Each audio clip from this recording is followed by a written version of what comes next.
Hey, good morning. This is my first Saturday in the new time zone. Oh, I love it. I actually, our classes don't start till 8 in the morning, and I was up, shoot, what, an hour and some before that, so it's great. Sun's been out, already did my daily look into the sun. Of course, no glasses, and my eyes obviously closed. Never stare at the sun. Don't be stupid. Not a good idea, right? So anyway, what that does is it sends those photons send signals to your brain, your hippocampus, to apparently reset your circadian rhythm in all the cells in your body. I've been doing this for months now, and I feel great. And so, what's new? October 26th, they released a study, Lancet. Oh, I trust them. 2022, this year, of course, and they're claiming that the climate change is going to impact health. Okay, so it's going to get warmer, and all I can tell you is this summer was blisteringly hot here in Mexico, but I didn't sweat much. Why? Why don't you sweat much? I think you know the answer. But let me tell you a story. I used to think it was hereditary because my mom sweated profusely when she was cooking or doing any work at all, and so did I. In fact, just eating, I would begin to break into a sweat just eating, obviously the wrong foods. And it was, I always had to have a fan blowing on me, and it's just, it's no way to go through life suffering from the heat. And like I said, this year was super hot for us, and for a longer period of time. As a matter of fact, we're still kind of in a heat wave. We're going to hit 27, 28 degrees Celsius. Now, for those of you who don't know the international units, that would be around 80 to 82 Fahrenheit. Okay, so we're still hitting that in the middle of the day. And I'm doing just fine. No sweat off my brow. Sorry. So what can you do? Well, they suggested, of course, abandoning fossil fuels and this and that and this and that. And if you guys actually understood how humongously large the Earth is, okay, let's assume all that's true. Okay. Well, here's what I do. I moved to a place where I can walk everywhere. My fossil fuel consumption. Most of you probably use your car so often that you can remember the last time you filled up. As a matter of fact, you can probably remember the last 2 or 3 times you filled up, which is probably once every couple of days to every day to maybe a week.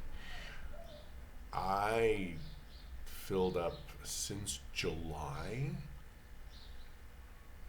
I filled up once. What? July, August, September, October, November, December, November. 4 months on a tank of gas. And that's just because part of that was driving a 6-hour drive back from where we visited Apan and another little trip to Zacatecas. And I said, well, maybe it's time to put some gas in the car. I'll double check that, but I think that's true. I really just don't remember when I fill my tanks anymore. And when I put gas in, I fill them. I just top them off, and then that's the end of that.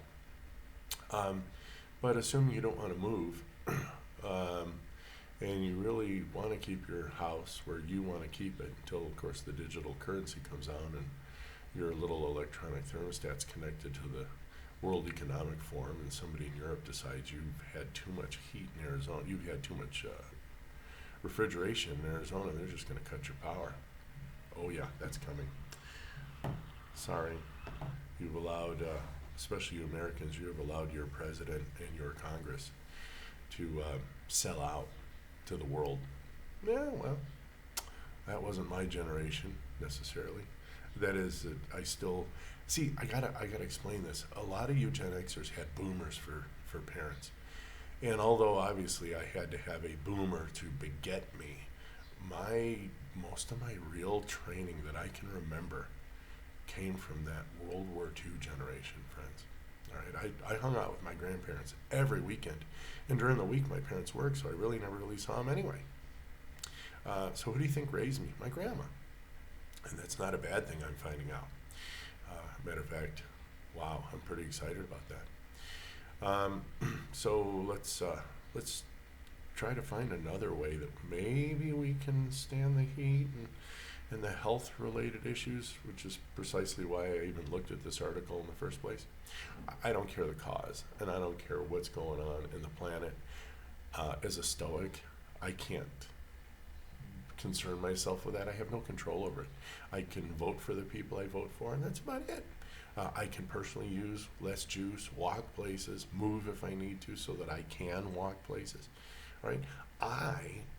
You just call me Mr. freaking Green because that's me. I'm green. Okay. But here's something you can do. Here it is. Here's the punchline. You can remove all sugar from your diet. All sugar. Not just refined added sugar. I mean everything that you put in your gob.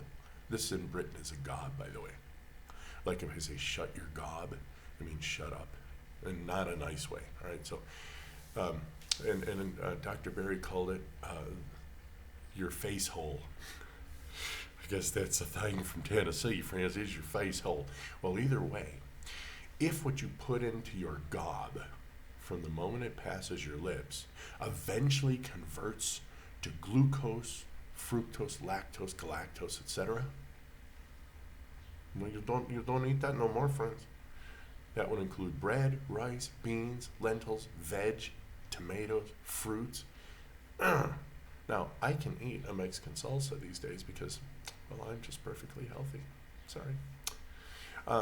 But some of you can't. And it only takes about a week to get through the process.